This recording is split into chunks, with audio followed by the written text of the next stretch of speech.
C'est par la foi que Moïse renonça à la qualité de fils de la fille du Pharaon, choisissant plutôt d'être affligé avec le peuple de Dieu que de jouir pour un peu de temps des plaisirs du péché, regardant l'opprobre de Christ comme des richesses plus grandes que les trésors de l'Égypte, parce qu'il avait en vue la rémunération. Hébreux 11, 24, 26.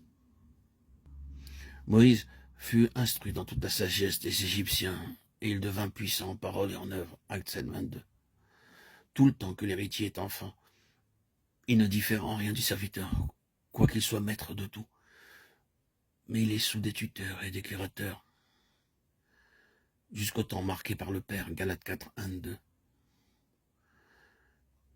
Bien des enfants de Dieu s'irritent, s'impatientent durant de longues années de préparation dont ils ignorent le but. Les longues années d'instruction dans toute la sagesse des Égyptiens les fatiguent.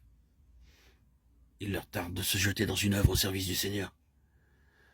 Mais le divin modèle, le Fils, n'attendit-il pas 30 ans dans le village de Nazareth avant d'aller de l'avant pour une courte carrière de 3 ans? Que ceux qui sont encore sous des tuteurs et des curateurs apprennent à attendre le moment que Dieu choisira et à se reposer sur sa volonté.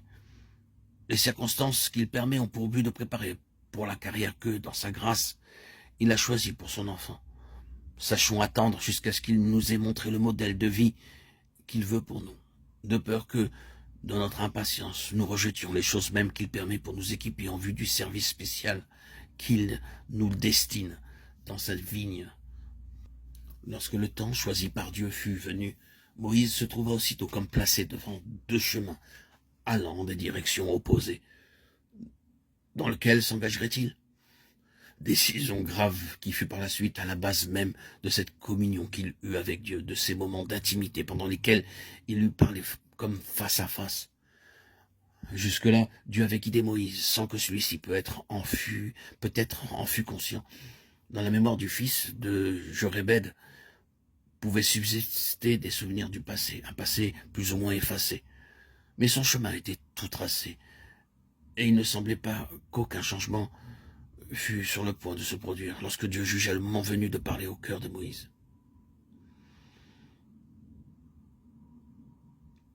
Dieu avait choisi Moïse, mais maintenant l'heure de la décision avait sonné pour le jeune hébreu, l'heure de se décider pour Dieu, de choisir Dieu. Nous n'avons pas de détails sur la période de crise qu'il traversa, nous ne savons pas comment ses pensées furent ramenées à ceux de sa nation, mais nous savons l'issue de la lutte qui se poursuivit en lui. Nous savons que la puissance qui le soutint fut la foi en Dieu, dont Jochébed avait dû lui parler. Cette foi fut le résultat de calmes réflexions, car il est écrit, parce qu'il avait en vue la rémunération.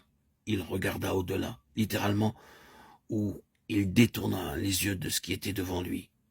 Il fut amené à juger de la situation à la lumière de l'éternité et à décider s'il vivrait pour le présent ou pour un résultat et une rémunération éternelle.